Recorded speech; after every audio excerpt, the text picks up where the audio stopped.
today. And today we're going to start with the biography of Walt Disney by Bob Thomas, called An American Original.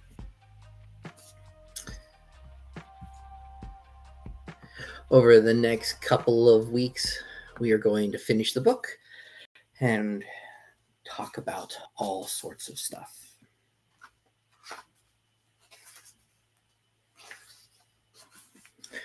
We are going today talk about the foreword, the prologue, and one or two chapters. The stream will be about 30 minutes long, and I hope you enjoy it. Foreword. I grew up with Walt Disney as my grandfather. He was both ordinary and unique. I'm apologizing. Walt Disney with his grandson Christopher Miller, and that is who the foreword is written by. Let's start again. I grew up with Walt Disney as my grandfather. He was both ordinary and unique. While our family life was in a typical mid-century California suburb, and our grandfather was Grandpa, the rest of the world knew him as Uncle Walt, who lived on Sunday evening television and could be found wandering happily through Disneyland most of the time. We managed to live an average life most days, neighborhood bike rallies, and cul-de-sac kickball games. But we were also frequently recruited by Grandpa to share in his more public life, including riding with him down Main Street, USA at Disneyland and parades, and accompanying him on casual walks through the park as a swarm of admiring fans accompanied us. The flip side to these intimidating public events was the access we gained to the magic of his backstage world, taking frequent weekend excursions to vacant backlot and soundstage movie sets, staying overnight at the apartment above the Disneyland fire station, sneaking into the vegetation along the Jungle Cruise, and wandering through the park in the early morning silence. He presented me with a bright red Autopia car on my 9th birthday and allowed me to tear through the empty weekend streets at the studio lot in Burbank, California. Grandpa seemed uniquely familiar, possessing a Midwest colloquialism that comforted his fans. In fact, we always felt he didn't shift much at all from how he was at home with his family to how he presented himself on television. I think in the naivete of our childhood, we were confused about the adulation he received. Everywhere we saw him, he was always Grandpa, and everyone has a grandfather or two. As much as we've had heard of Grandpa's life and business at the studios, it wasn't until Bob Thomas wrote the details in the 1976 publication of this book that we were afforded the intimate experience of the emotionally intense, exhausting, and euphoric nature of his nearly lifelong desire to entertain. We learned that he explored an array of methods to deliver that entertainment. Fueled by his curiosity in pushing new technology, he sought and often achieved near perfection. Other authors have made similar attempts, but none came as close as Bob's, grasping the core of the character and personality of Walt Disney. In 1973, almost 7 years after Grandpa died, Bob was invited to have lunch with Disney executives at the studio lot. Card Walker, president of the Walt Disney Company at the time, represented the company's management, while my father, Ron Miller, who was serving as vice president of production, spoke for our family. With myths and inaccuracies about my grandfather's already circulating, Dad told Bob that our family was hoping Walt's story could be as true and accurate as possible, and that we'd be available for his research. Dad reassured Bob that he'd have complete freedom to write Walt's story as he saw it. Years later, my mother, Diane Disney Miller, having long considered how best to memorialize her father's legacy and preserve our family's extensive archives, ultimately decided that a state-of-the-art interactive museum seemed the most fitting to tell my grandfather's story. She'd already had a hand in other projects honoring him, producing the documentary film Walt, the Man Behind the Myth in 2001, with my brother Walt and spearheading the construction of the Walt Disney Concert Hall. Mom had said she wanted the museum to be true to all aspects of her father's life. So, understandably, with him having been gone for some number of years, her concern was getting the story right. This book, Walt Disney, an American Original, was one of the foundational sources for all the museum's gallery text and a natural and easy choice. Bob's biography provided critical guidance, using Walt's own words and the words of people who knew him best, which revealed nuanced details and stories that painted a picture of both his professional and personal life. Mom had hoped people would feel excited and inspired as they explored the gallery space and experienced these stories, learning who my grandfather was not only as a public figure, but also as a person, son, brother, husband, father, and grandfather. How we knew and remembered him, as you'll read in this book, for Grandpa, the story was everything. The Walt Disney Family Museum opened to the public in the Presidio of San Francisco on October 1st, 2009. Introduction. This introduction was written by Kef Kurti. As the author of dozens of Disney books, the producer of many documentaries and D23 Expo events, and the presenter of Disney tours and lectures, perhaps the most frequently asked question I hear is, what's the best biography of Walt Disney I can read? There are many, as you might expect. They range, as they say, from saying goes, from the sublime to the ridiculous. Some are virtually pure fiction, others are superficial and irreverent to a fault. Others are agenda-driven and vicious. There's still only one that, in my experience, balances an even-handed presentation of the subject persona with factual accuracies and cultural context. After decades, the single finest one-source work about the life and work of Walt Disney is the one you're reading, Bob Thomas's 1976 biography, Walt Disney, an American Original. The biography grew out of a desire by Walt Disney Productions and the Disney family to present an adult audience biography of Walt Disney. In many ways, to go on record with a reliable and truthful accounting of Walt's life before the iconoclasts could have a greater voice than those closest to the man himself. Not long after Walt's passing in December 1966, biographer Richard Hubler was first commissioned for the project. After extensive research and interviews during 1967 and 68, Hubler submitted a manuscript that was never published. It was deemed too clinical and not terribly entertaining. Most important, it missed the essence of what made the man who he was and the personality of the subject who was so familiar to the public. Later, in the early 1970s, Hollywood film industry biographer and reporter Bob Thomas was approached for the project. He had already worked with Disney on the landmark 1958 book, The Art of Animation.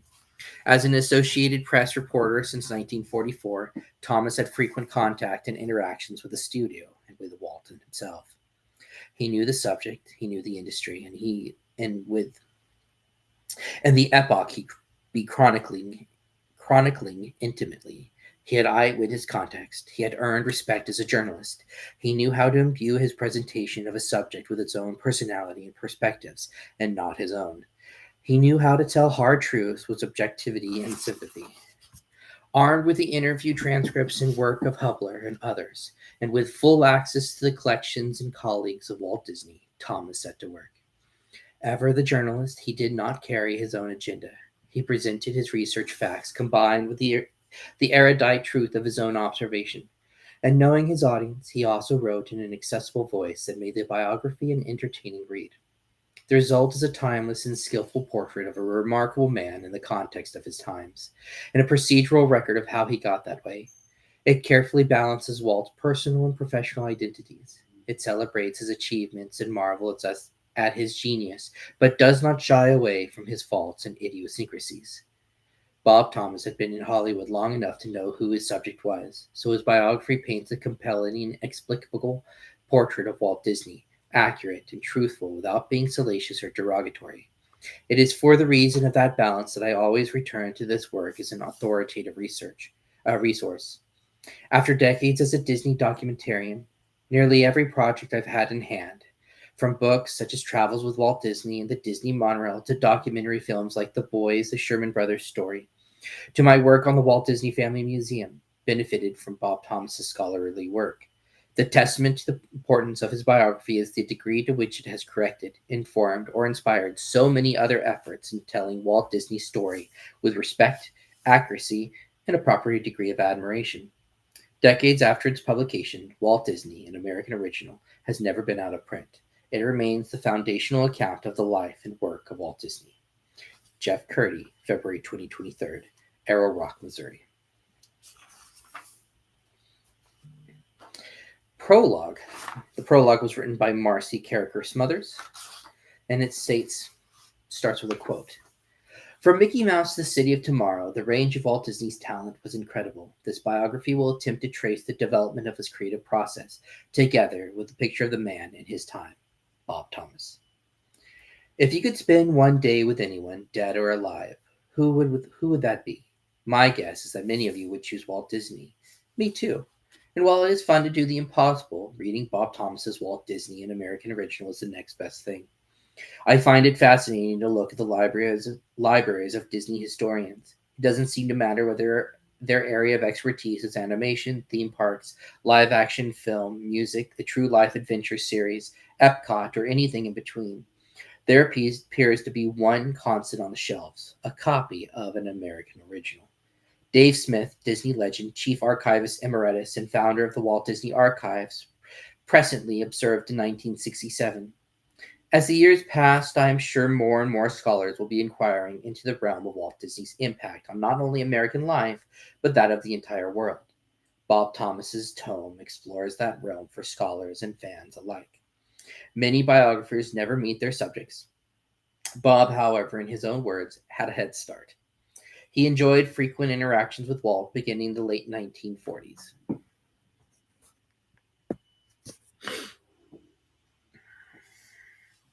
As a Hollywood correspondent for the Associated Press, in 1958, Walt asked him to write The Art of Animation for the purpose of giving credit to the guys who have made these pictures for me.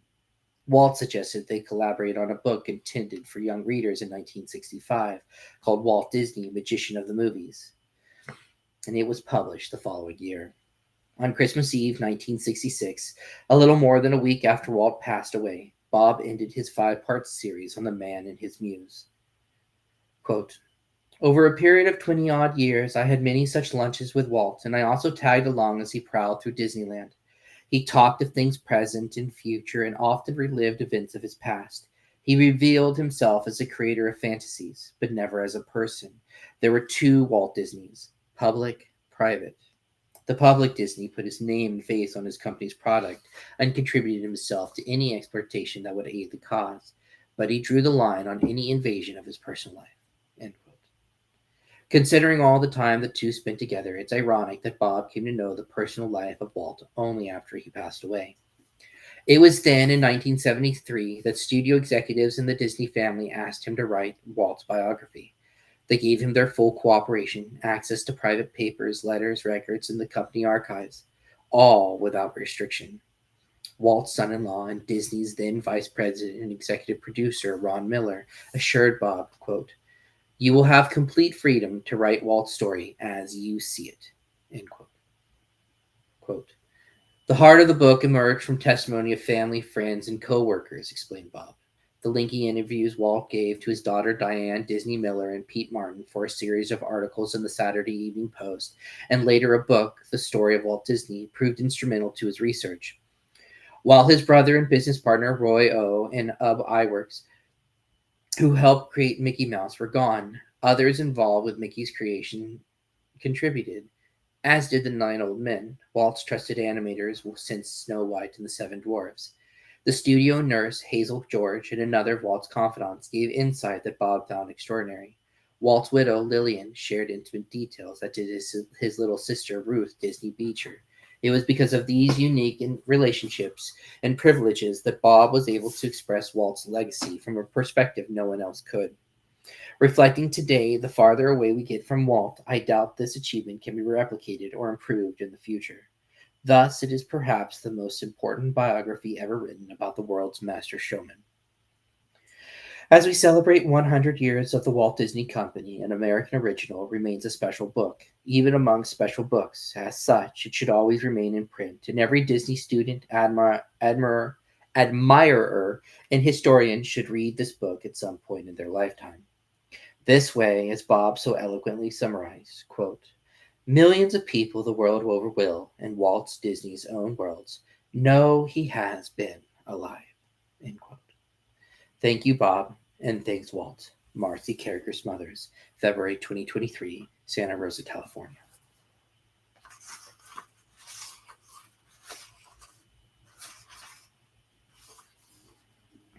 Now from the author himself, in a preface used in the 1994 edition. Quote, "My father was not a complicated man." End quote. Diane Disney Miller was speaking in late 1993 at the office of Rett Law, a mile from the studio that Walt and Roy Disney had founded 70 years before. Walt established the backward spelling Rett Law in 1952 to protect the use of his name and to finance the designing of Disneyland. "I think Dad was very easy to read," Diane continued. "He didn't want to be complicated. He was always straightforward, never devious, not unless he could be devious in a constructive way. When he was making Mary Poppins, the people involved with the picture would go to the daily rushes and they'd see Song of the South. They were confused. They thought, Jiminy Christmas, does Walt want to put animation in this picture? They knew that P.L. Travers, the author of Mary Poppins, had said she didn't want any animation. What Dad was doing was planting the seed. He might want to use animation in Mary Poppins, and he did." Diana talked about Walt Disney and the role that she knew best, as a father. "My Aunt Ruth told me that Dad once said, 'I want to have 10 kids, and I'm going to let them do anything they want.' That's pretty much the way he treated Sharon and me. He gave us liberty, but he didn't spoil us. Like a lot of adolescent girls, I was crazy about horses, and I got quite good at riding. I yearned for my own horse, but Dad wouldn't buy one. And we didn't have a lot of clothes and other things. He didn't want me to work. Some of my friends got summer jobs, but Dad wouldn't let me. 'You just take a job from someone who needs one,' he said. Maybe that was that. Maybe he felt that he had worked all his life and he didn't want his kids to do the same thing. It never occurred to me to be part of the studio, and he never pushed me. The only time Sharon and I would go to the studio was on Sunday. We followed him around from room to room as he looked at the work that was being done. Later, when he started building his train, we went with him to the machine shop where he worked with Roger Broggie. We always ate dinner late because Dad worked late at the studio. He would tell us about what he was doing, but he also wanted to know about our lives, and he would listen. I don't think he had a fierce temper, but there were times when I felt his temper. When I was 15 or 16 and just starting to drive, I wasn't home very much. He didn't like that. When we were on vacation in Palm Springs, I hung out at the Zanuck's house, which was wide open for all of Susan and Darylyn's friends. I was there all the time with Dad's car, a beautiful old convertible. I came home one day and he snapped, "You're running a rat race. You're never here. Why am I here if you're never around? I'm leaving." And he went back to the studio. A day or so later, I was driving down Indian Avenue, and I passed a car on the right. It made a right turn into my dad's fender. I called him and cried, "Oh, Daddy, I had an accident in your car." He said, "I'll be right there." He drove right down, not a word of recrimination. That's the way he was. He only got mad when he felt hurt. Diane Miller was speaking out in reaction to revisionist histories that have attempted to paint a far different picture from the father she knew. Those conceptions also differ sharply from the Walt Disney I interviewed and observed over 30 years as a reporter, as well as 3 years spent in researching and writing this biography. Not that he was saint-like. He could be aloof, angry, wrong-headed, intemperate, his accomplishments outweighing such foibles. The project began in 1973 when I was invited to lunch with a few Disney executives at the studio. Card Walker, the president of the Walt Disney Company, represented the management, and Ron Miller, vice president of production and Walt's son-in-law, spoke for the family. "We've had 2 writers try their hands at writing Walt's biography, and neither of them proved satisfactory," said Walker, a tall, persuasive man whom I first knew when he worked in the publicity department. "We'd like you to undertake it. You can have complete access to all the studio personnel and all the records. The family would like to see Walt's story written, and they will be completely available for your research," I was assured by Miller, who still looked like an offensive end for the Los Angeles Rams as he once was. "You'll have complete freedom to write Walt's story as you see it." The proposal was irresistible. I had written biographies of Harry Cohn, Irving Thalberg, David O. Selznick, Walter Winchell, always without official sanction. In one aspect, that was preferable. I enjoyed the freedom to write frankly about those persons without fear of offending sensitivities. The drawback was that working on the outside denied me access to most family members, as well as others who declined to be interviewed for fear of reprisal. Access to letters and official documents was also hampered. The Disney offer seemed ideal. I would be able to interview all those still living who worked closely with Walt, as well as members of his family, and I could explore the company archives without restriction. Importantly, I had been assured that I could interpret Walt's life without fear of compromising my standards as a reporter and biographer. Ron Miller's assurance held true. In only one instance did I hedge on information, the fact that Sharon Disney had been adopted. Over the years, the family had not publicized Sharon's adoption because she'd been sensitive about it. Sharon Disney Lund died in early 1993. I enjoyed a head start on the biography. In 1956, Walt had asked me to write a book about animation at the studio. Coincidentally, two other writers had been assigned to the project, but each had failed. Walt explained, "Look, I've been taking all the bows here. Everything is a Walt Disney picture. I did that for a reason. I wanted people to know that when they see Walt Disney on a picture, they would know that meant good family entertainment. Now I want to give credit to the guys who have made those pictures for me." Having brought to the task only the faintest knowledge of how animation works, I began interviewing animators, storymen, background artists, composers, layout artists, directors, and anyone else involved in the production process. I also delved into the history of the Disney studio and of animation itself, from cave drawings to Gertie the dinosaur to Sleeping Beauty. The result was the art of animation. Then, in 1965, a publisher suggested that I write a biography of Walt Disney for children. The book would be published outside Disney Company auspices, but I was allowed to proceed, knowing that Walt was heavily involved with a full production schedule, his television show, a proposed theme park in Florida, new attractions for Disneyland, and a host of other projects. I expected to write the book from file material. But Walt insisted on giving me 4 lengthy interviews. He dwelled on his early years on the farm in Marceline, Missouri, as a newspaper delivery boy in Kansas City, and as a student in mailman in Chicago. He seemed eager to sum up the lessons he had learned as a boy and tell young people how he applied them in his later life. He died within a year after the interviews. For someone famed worldwide for 40 years, Walt Disney the man was little known. Partly this was due to the exigencies of the Hollywood Image Factory. Joe Reddy, a jovial Irishman with a passion for cigars and Notre Dame football, conducted Disney's press relations with the same skill he had exercised with his former clients, Harold Lloyd and Shirley Temple. Reddy knew when to fuel up the publicity machine and when to cool it down, how to zigzag through hostile journalists and cultivate friendly ones. He also had the wisdom to realize that Walt was his own best publicist. Joe merely introduced an interviewer to the boss and leaned back and puffed his cigar. In interviews, Walt rarely indulged in retrospection. His visionary eye focused on the future. The completion of an animated feature might be 3 years hence, but he could relate it in a striking detail.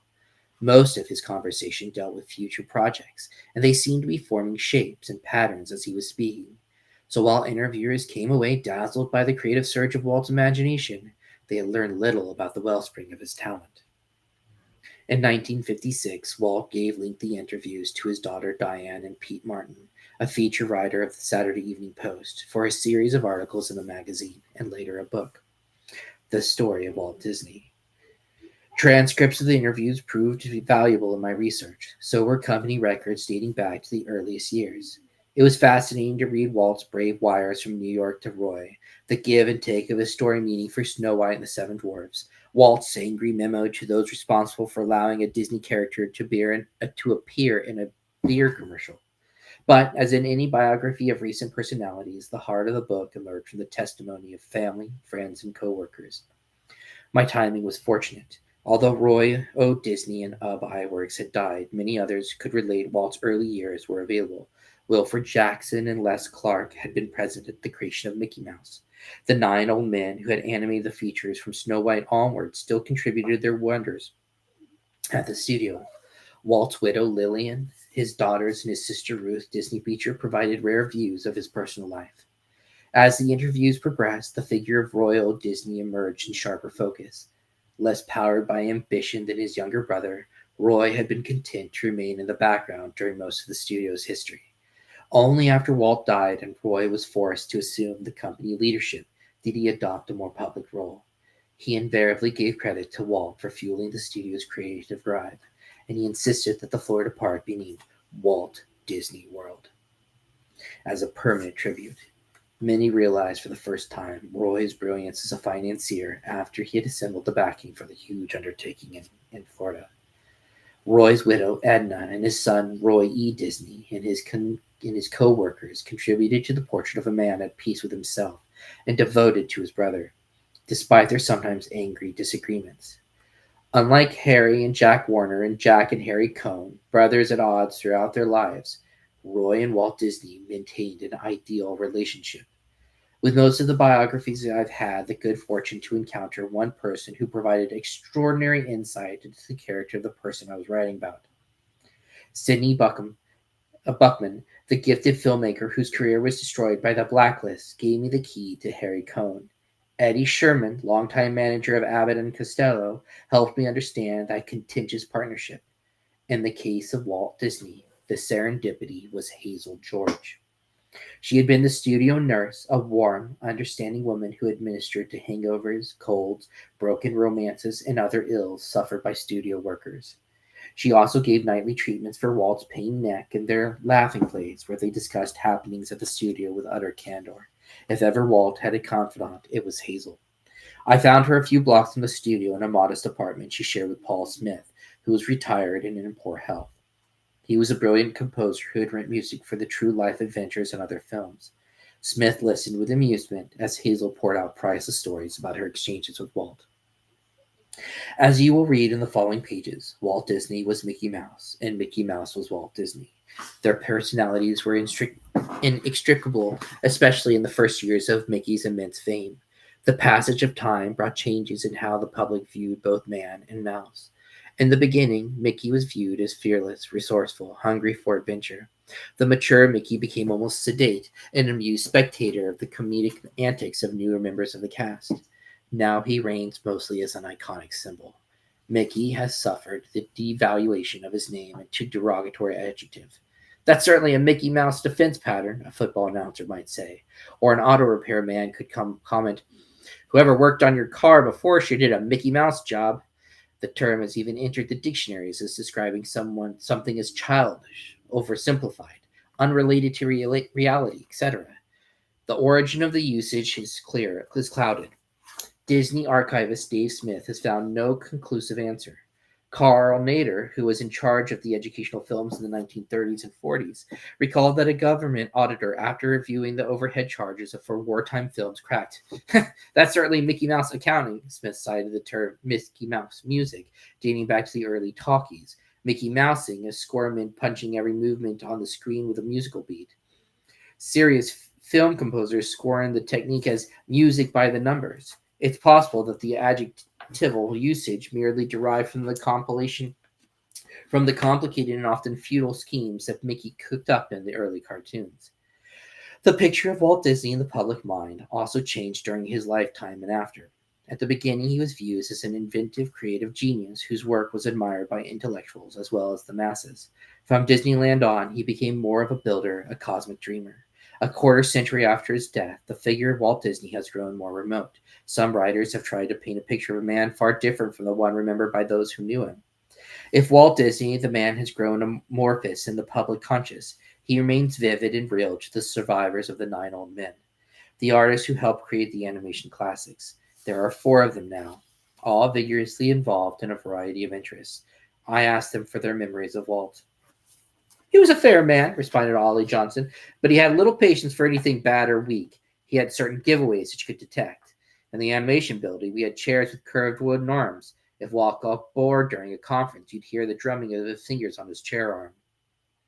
He rarely complimented any of us, even if he did approve of what you'd done, he added. Of course, we'll fix that little wiggle or something like that. It was a put down, but that was good for us. We would work a little harder. Some guys would get cocky when they were complimented, and they wouldn't work for 2 weeks. Mark Davis said, my feeling was that Walt was a guy who knew what he wanted to do and then found the way to do it. Number 1, he had to find the talent to carry out what he wanted to do. Sure, we were overworked and underpaid, but that didn't bother us. Walt didn't have a great deal of money himself. It wasn't until his last years that he was well off. Davis recalled accompanying Walt on a visit to the New York World's Fair with the idea of scouting the Disney-designed attractions, which might fit into Disneyland. Walt declined the VIP tour and walked through the fair like any visitor. I want to see how things work, Walt said. I remember once when Walt was going to Europe and he was getting a haircut at the barber shop in the Penthouse Club, Davis said. He told Sal, the barber, "Cut my hair a little different. I don't want to be recognized." Sal said, "If you don't want to be recognized, I'll shave off your mustache." Walt immediately covered his upper lip. He knew he didn't want to be that unrecognized. He was an open book. To me, he didn't seem like a complicated man, observed Ward Kimball. He did seem to be a different man at different times, depending on his health, the hangover, or whatever. A lot of people said the best time to schedule a meeting with Walt was in the morning when he was fresh. Others said he was grumpier in the morning and afternoons were better. There were different schools of thought on that. Some fellows would dream up an idea and say confidently, "He'll go for that," then go into the meeting and he'd throw it out. After Walt died, his scholars continued saying, "Walt will go for this." They were wrong before he died and wrong afterwards. What made them think they could read Walt's mind? Kimball remarked that Disney always believed in team play, yet nobody dared disagree with him. He cited the case of a studio composer who played a piece of music in meetings. Walt shook his head and said, "You can do better." The composer gazed at the musicians and said, "Well, that's a good cross-section of one man's opinion," Kimball added. He was gone by noon. Frank Thomas commented that Disney prided himself in his ability to handle each member of his creative team individually. The brilliant animator Milt Kahn, no, the brilliant animator Milt Kahl was subject to periodic rages. "The way to handle Milt is to let him cool off for a couple of days and then talk to him," Walt said. The director Dave Hahn also had a fierce temper.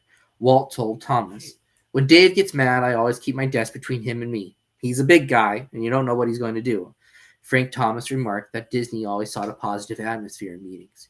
If you said no to his proposal, he'd say, "Why the hell can't I do that? We're trying to get ideas here. Maybe we won't get any good ones, but we sure won't if you take a negative attitude."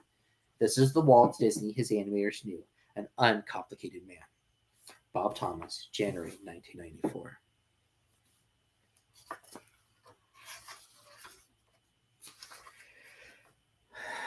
I said the stream would be 30 minutes long, and it has been. We have not even finished the openings and gotten to the first chapter yet.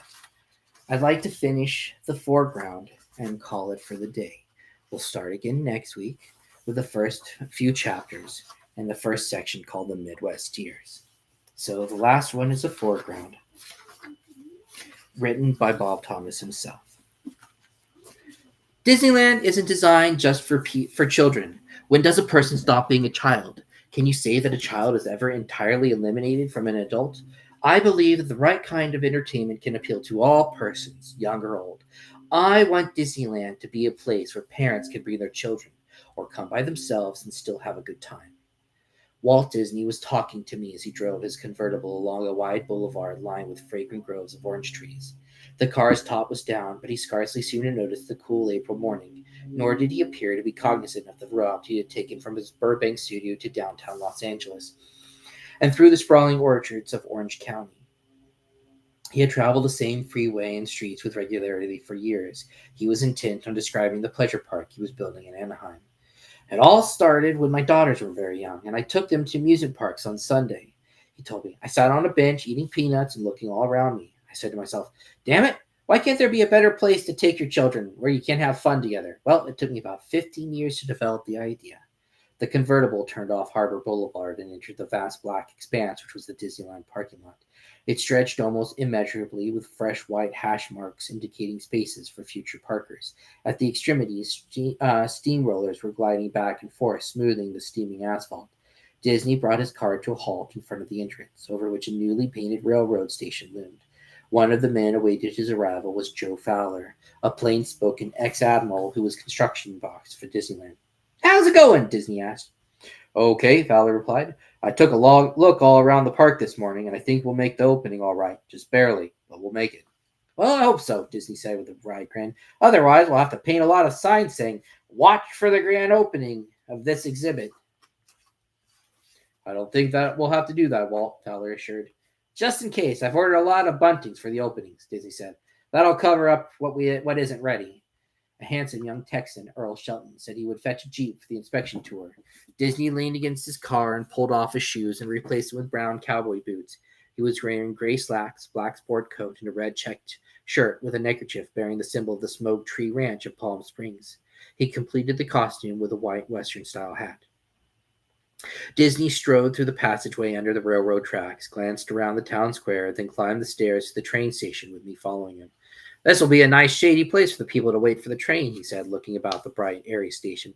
"Look at the details of the woodwork. We got hundreds of photographs and drawings of railroad stations in the last century and copied all the details." He stood on the platform for a minute and seemed to be envisioning the locomotive huffing into the station with brief breaths of steam, the passengers anxious to climb aboard. Shelton was waiting with the Jeep at the bottom of the stairs, and Disney and I climbed in. The Jeep swung around the square and started idling down Main Street. The buildings were half painted, and some of the steel superstructure was exposed.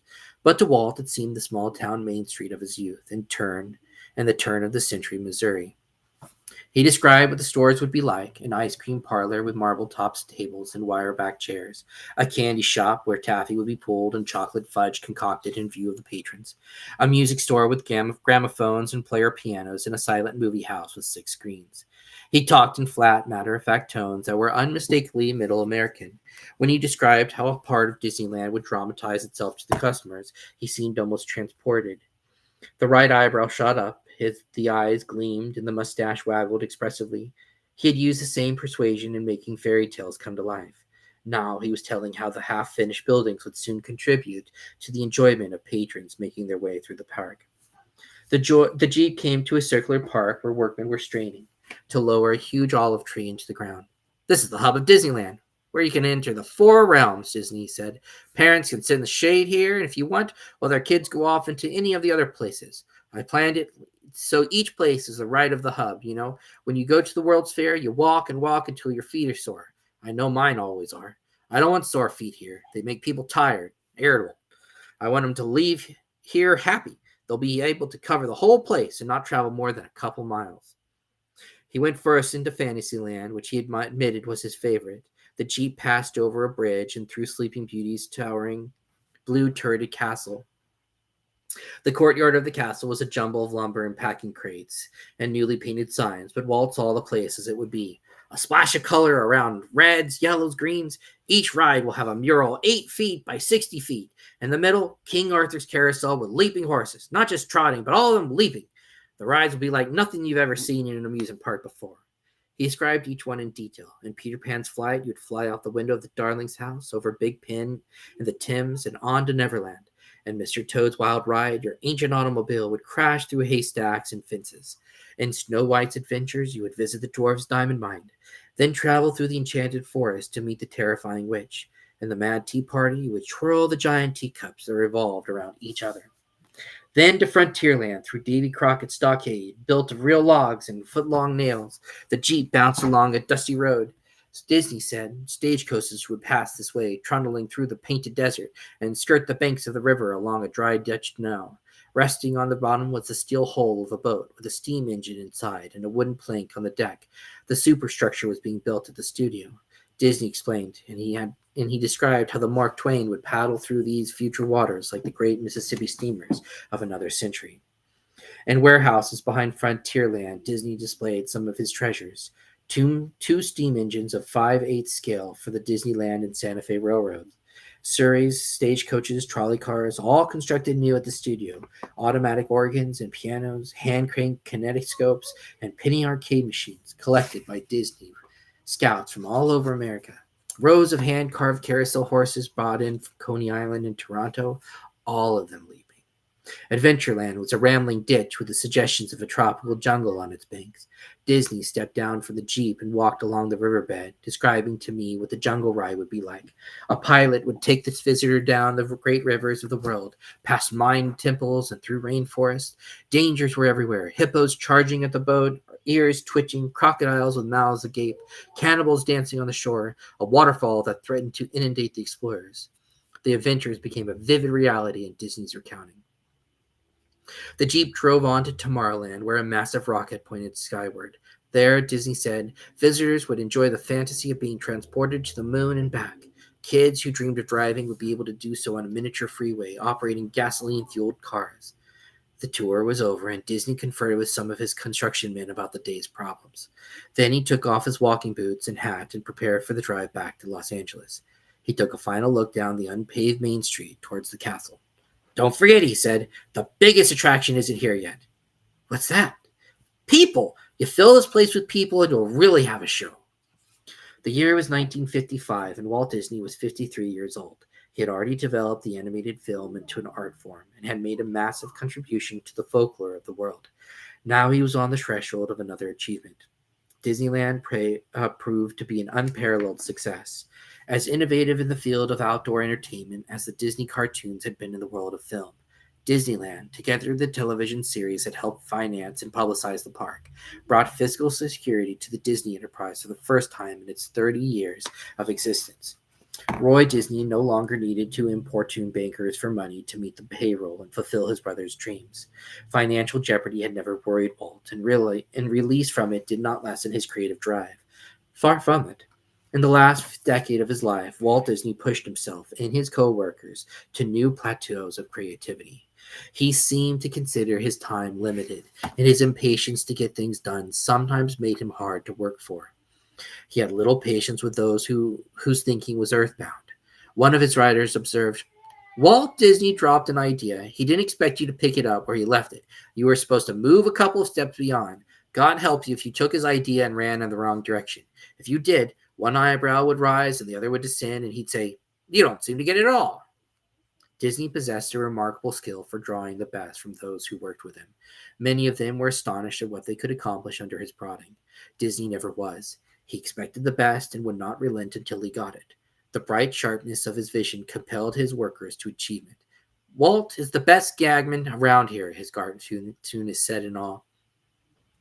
It was their highest compliment. Not only could he devise moments of hilarity, but he could blend character and action into prodigious feats of storytelling. Above all, he was a storyteller, whether he was spellbinding a half dozen animators in the studio sweatbox or providing entertainment for a packed Radio City music hall. The communications were the same. He had an uncanny capacity for reaching the human heart, hence causing nervousness and a distrust among intellectuals. They exulted in Disney failures, and he had some. No one could attempt so much and not fail, but he had an imperishable optimism that allowed him to overcome failure. Condescending critics, foreclosing bankers, defecting employees, fraudulent distributors, and other hazards of the motion picture industry. By the end of his life, his vision had taken him beyond to the planning of a university that would intermingle all the arts into the shaping of a city that would prove for the future. How could it happen? How could one man produce so much entertainment that enthralled billions of beings in every part of the world? That is the riddle of Walt Disney's life. The answer can't be found in his background. His parents were plain people who moved from one section of the country to another in future search of the American dream. Young Walt showed no brilliance as a student. He daydreamed through his classes.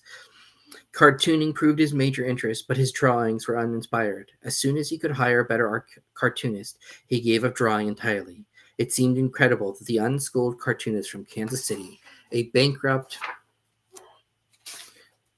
in his first movie venture, could have produced works of unmatched imagination, and could even have undertaken the creation of a future city.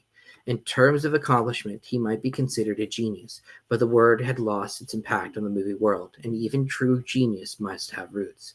A large part of the answer to the Disney riddle, I believe, lies in the form of expression he chose for himself at the beginning of his film careers. Cartoons are the most controlled of motion picture mediums. The animator draws his own characters, makes them move, places them against the background that is complementary. Total control. Before Disney, cartoons were slapdash, two-dimensional characters in bizarre movements before elemental backgrounds. Disney insisted on rounded, humanized figures. He wanted the humor to come out of character, not from outrageous action. His cartoon actors had to move convincingly and distinctly. There could be no vague or unsure movements. In 1928, Walt Disney wrote instructions from New York to Ub Iwerks, his chief animator in Hollywood. Listen, please try and make all action definite and pointed, and don't be afraid to exaggerate things plenty. It never looks as strong on the screen as it appears on the drawing board. Always work to bring the gags out above on any other action. This is very important. Over the years, Disney repeated to his animators, make it read. Many making the action distinction recognizable. No contradictions, no ambiguities. Disney constantly strove to make the cartoon more convincing and more entertaining. He added sound and color. He pressed his animators to develop greater skills until they were able to sustain the cartoon to feature length. When he had developed animation to its fullest, he moved to new challenges: live action movies, nature films, television entertainment, then Disneyland. It was a natural progression, changing the audience from spectators to participants. Walt Disney brought to Disneyland all the skill and showmanship he had learned in 3 decades as a filmmaker. He thought in movie terms, transporting his audience from one scene to the next with smooth transition, combining controlled elements for a total experience. The designers of Disneyland were movie studio art directors, artists who knew the technique of creating sets and backdrops to provide a storytelling experience. Their Main Street was unlike any small town Main Street that had ever existed. At Disneyland, all the shops and emporiums complemented each other. Even the signs and paint colors were in harmony. The result was pleasingly believable to the visitor. They thought, that's the way Main Street must have been in the old days. But that's the way it should have been. Although he was constantly reshaping it, Walt Disney was pleased with what he had wrought at Disneyland. His only discontent was with the peripheral neon jungle of motels and fast food shops competing with each other for the tourists' attention and dollars. Damn it, we should have had more land, he often muttered. We could have done so much better. After Disneyland, Disney agreed to create exhibits for the New York World's Fair of 1964 and 65. His planners were puzzled. Why expend talent and time on attractions that would be shown for 2 years at a World Fair? It seemed illogical, especially since Disney for the first time would be entering a field in which he could not maintain total control. He would be building shows for other corporations and competing before millions of visitors with the efforts of nations, states, and giant companies. During the World's Fair planning, Disney revealed his thinking in a remark to one of the designers, John Hinch. How would you like to work on a future city? It was said with a grin, and the matter was dropped. Later, Hinch realized that the World's Fair attractions were part of Disney's long-range scheme to work with industries to restore order to city living. The first step would be another park in Florida, following the pattern of Disneyland. Then Disney would build a new kind of city. From Mickey Mouse to the City of Tomorrow, the range of Walt Disney's talent was incredible. This biography will attempt to trace the development of his creative processes, together with a picture of the man in his time. Next time, we'll actually begin the book with Section 1, The Midwest Years, 1901 through 1923. I look forward to seeing you, and thank you very much for letting me be part of your lives for the last 30 minutes. Thank you. Having a wonderful day.